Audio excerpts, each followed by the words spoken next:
नमस्कार भारत में आप सभी का स्वागत है फ्रेंड्स। इस वीडियो में हम देखेंगे कि दाराडीहा में चलने वाले भव्य राम कथा की कैसी रही शुरुआत। जी हां फ्रेंड्स, श्रवण क्षेत्र धाम के करीब ग्राम बरई का पूरा ग्राम सभा दाराडीहा के श्री हनुमंत शिव सरोवर धाम में 7 अप्रैल से भव्य राम कथा की शुरुआत की गई है, जिसकी वजह से ग्रामीणों में खासा उत्साह है। ये 5 दिवसीय रामकथा दयाराम जी के सानिध्य में कथावाचक शीतल जी महाराज वाराणसी तथा कथावाचिका मानस माधुरी सुनीता शास्त्री जी प्रयागराज द्वारा किया जा रहा है, जिसकी परिकल्पना जयशंकर सिंह ने की है। आइए देखते हैं पहले दिन की कथा का पहला भाग। उम्मीद करता हूँ आपको अच्छा लगेगा।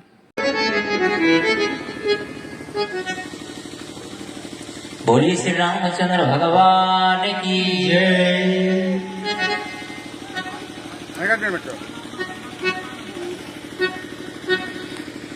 और हमारे बीच में भोला देवी भी आप हमारे बीच उपस्थित है। मैं चाहूंगा आप भी मंच के पास आए, व्यास जी को माला अर्पण करके आशीर्वाद प्राप्त करेंगे। बात होती है जब ऐसा बोलिए अयोध्या धाम की बहुत बड़ा जय। पुण्य उदय होता है, ऐसा आयोजन गांव सभा के अंदर होता है। आज श्री माताएं बहनें मंच पे पहुंच करके रामचंद्र की जय। आप भी मंच के पास जा सकती हैं। मंच पे पहुंच करके व्यास को माला पहना करके आशीर्वाद प्राप्त कर सकती हैं।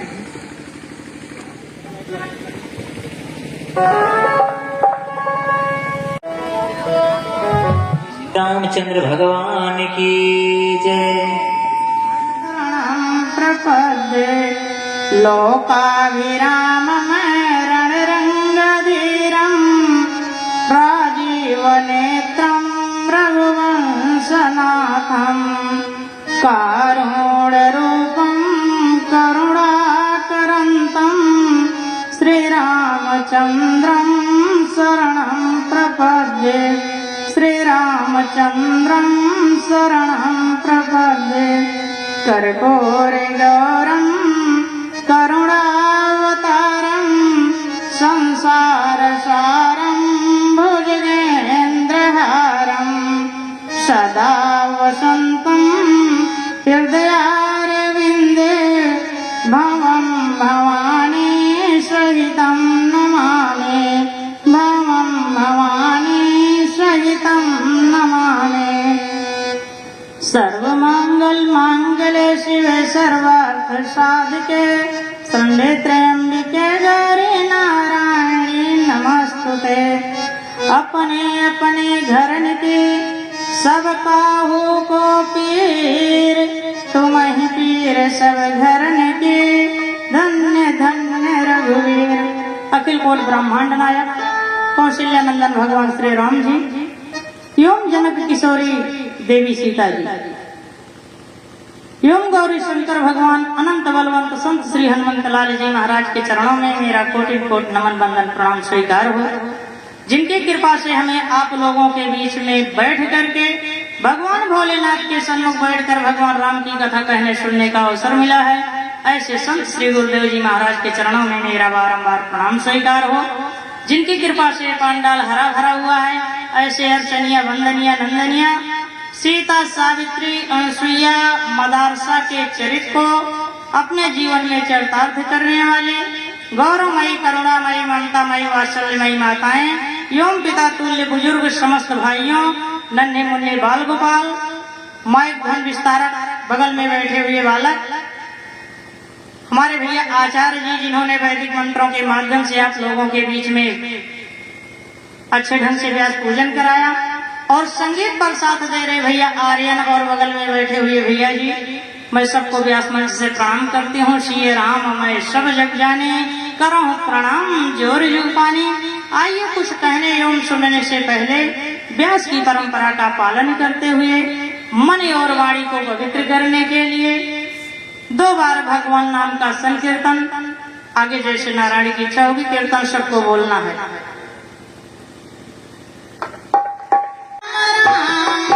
राम राम राम राजा राम राम राम सीता राम राम राम राजा राम राम राम सीता राम राम राम राजा राम राम राधे श्याम श्याम श्याम सीता राम राम राम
कथा का प्रथम दिन है और कथा के प्रथम दिन में आज आप लोगों का मन भगवान की कथा में लेके चलना चाहते हैं। वैसे एक समय की बात है, संत श्री बाबा गोस्वामी तुलसीदास जी महाराज नदी के किनारे बैठे हुए थे।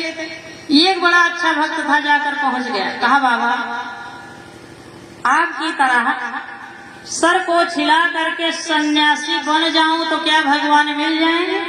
बाबा जी ने मना किया, कहा नहीं। कहा बाबा कम से कम 2-4 वर्ष बैठ करके जप करूं तो क्या भगवान मिल जाएंगे? संत श्री बाबा गोस्वामी तुलसीदास जी महाराज तुरंत इनकार कर दिया। कहा बाबा यदि मैं घोर तपस्या करूं तो क्या परमात्मा मिल जाएंगे? बाबा जी ने कहा नहीं। भक्त ने पूछा बाबा तब कैसे भगवान मिलेंगे? भगवान के मिलने का मार्ग बताओ।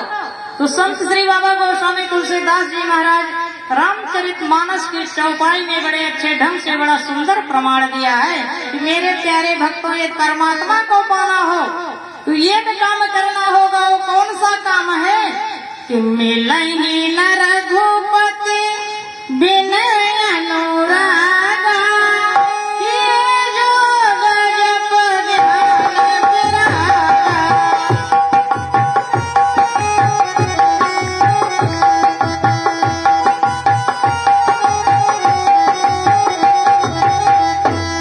और हम लोगों को परमात्मा के पाने का सूत्र अच्छे ढंग से संत श्री बाबा गोस्वामी तुलसीदास जी महाराज बताएं। यदि हम और आप घोर तपस्या करें परमात्मा मिलने वाले नहीं है, जप करें मिलने वाले नहीं है, संन्यास मार्ग में निकल जाएं और फिर भी मेरा मन संन्यास मार्ग से भटक गया था, परमात्मा मिलेंगे नहीं मिलेंगे। कहीं रहो, अपने घर में रहो, दुकान में रहो, व्यापार में रहो, कहीं रहो, लेकिन सिर्फ अपना मन भगवान के चरणों में समर्पित कर दो। परमात्मा तो भाव के भूखे हैं, परमात्मा को तो कोई वस्तु की आवश्यकता नहीं। हम और अब तो कल्पना करते हैं नहीं परमात्मा को ये अर्पित किया जाए, वो अर्पित किया जाए, लेकिन परमात्मा का दिया हुआ तो सब कुछ हमारे और आपके पास है। इसलिए श्रद्धा भक्ति से भगवान के चरणों में ध्यान लग जाए, यही सच्ची पूजा है। सुबह से शाम तक किसी एक व्यक्ति के चेहरे पे मुस्कान ला दो, मानव जीवन सार्थक हो जाएगा, इसमें संदेह नहीं। आइए वही कथा में आप लोगों का मन लेकर के चलती हूँ। जैसे एक समय की बात है, त्रेता युग की बात है, भगवान भोलेनाथ कैलाश पर्वत पर बैठे हुए, कैलाश पर्वत पर बैठे हुए भगवान भोलेनाथ के मन में ये भावना जागृत हुई, काश अपने इष्ट देव भगवान श्री राम जी की कथा किसी संत के मुखारबिंद से सुनने को मिल जाए तो बड़े सौभाग्य की बात। लेकिन संत मिलेंगे कहाँ? भगवान भोलेनाथ साक्षात ज्ञान के भंडार, विचार करने की बात है, लेकिन संत की तलाश में क्यों है कि संत के मुख से कथा सुनने को मिल जाए। और परमात्मा की ऐसी कृपा बनी कि तुरंत ध्यान आ गया कि संत महोदय तो जंगल में बैठे हैं मुझे कथा सुनाने के लिए, जाने की देर है। भगवान भोलेनाथ विलंबना करते हुए जैसे उठ करके खड़े हुए, वैसे जगत जननी जगदम्बा भगवती पार्वती आकर के खड़ी होती, सती आकर के खड़ी होती हैं, कहती हैं नाथ कहिए इस समय आप कहाँ जा रहे हैं? भगवान भोलेनाथ ने देखा कि सती जी पूछ रही हैं आप कहाँ जा रहे हैं? भगवान भोलेनाथ कहते हैं देवी आज मेरे मन में भगवान राम की कथा सुनने की लालसा उत्पन्न हुई है, इसलिए कथा सुनने के लिए हम बाबा अगस्त ऋषि के आश्रम पर जाना चाहता है। भगवती सती कहती है नाथ हमें भी आपके साथ चलना है। भगवान भोलेनाथ कहते हैं तो अति उत्तम बात कही हो सती, यदि पति और पत्नी दोनों मिल करके भगवान की कथा में जाएं तो बड़े सौभाग्य की बात है और पुण्य दुगना बढ़ जाता है। मुस्कुराते हुए भगवान भोलेनाथ मैया सती को साथ चलने के लिए कहते हैं, लेकिन संत श्री बाबा गोस्वामी तुलसीदास जी का कैमरा मानो कैलाश पर्वत पर लगा हुआ था। उन्होंने रामचरितमानस की चौपाई में बड़े अच्छे ढंग से दर्शाया है कि एक बार